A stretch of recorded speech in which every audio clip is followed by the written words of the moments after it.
मूषिकवाहन मोदकहस्त चामरकर्ण विलम्बित सूत्र वामन रूप महेश्वर पुत्र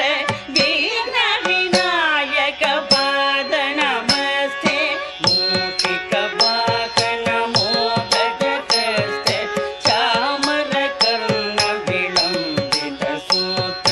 वामन रूप महेश्वर पुत्र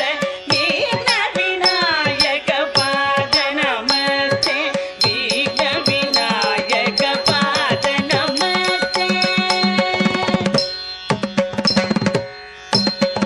सरस्वती